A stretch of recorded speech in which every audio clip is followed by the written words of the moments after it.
Hi, I'm Deacon Liam and welcome to the Chaplaincy.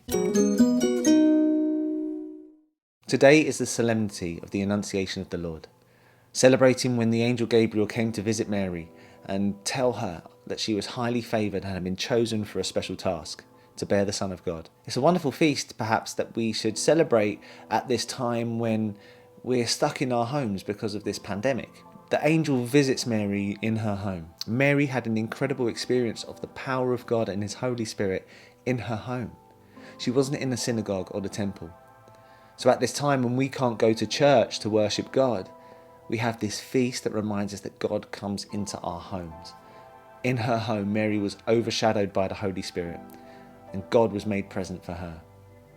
When we can't get to our churches to encounter the real presence of God in the Eucharist, God comes into our homes and makes Himself present there.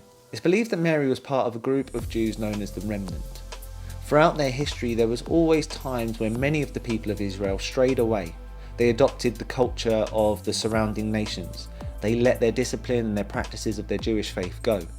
And so perhaps there's some similarities with today's Catholic culture as well. Many of the Jews weren't Jewish apart from in name. They did nothing different from the nations around them, from the other people. And this is something that should challenge us. Now that we can't meet together once a week on a Sunday in our parishes for Mass, what separates us from everyone else? What makes the difference between us and our non-Catholic, non-Christian, non-believing neighbours? Is there something in the way we live our lives? Partly this is to do with prayer, that we would make time to encounter God in prayer in our homes. Another part would be charity.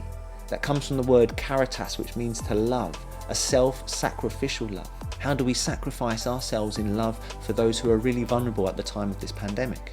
But also within our houses, how do we love those that we live with? Especially at those times when they wind us up, when they get on our nerves, when they're difficult to love.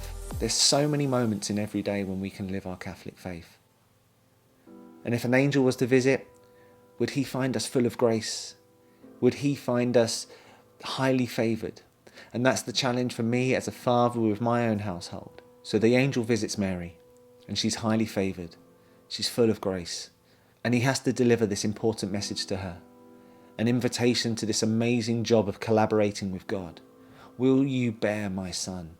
And Mary's faith allows her to say yes. And perhaps in such uncertain times, we have the invitation today to also trust God. That even though it might seem that there's so much bad news, that there's so much death and sickness, that we would trust that God is present, that God is with us. When Mary says yes, her land is occupied by the Romans. They feel like they've been abandoned by God. Yet she still says yes to God. In such uncertain times for us, can we also say yes to God? Can we say yes by making our houses places of prayer, places of love, that look outward to those who are in most need? Can we be highly favoured and full of grace? Thanks for stopping by the Chaplaincy, and I'll see you soon.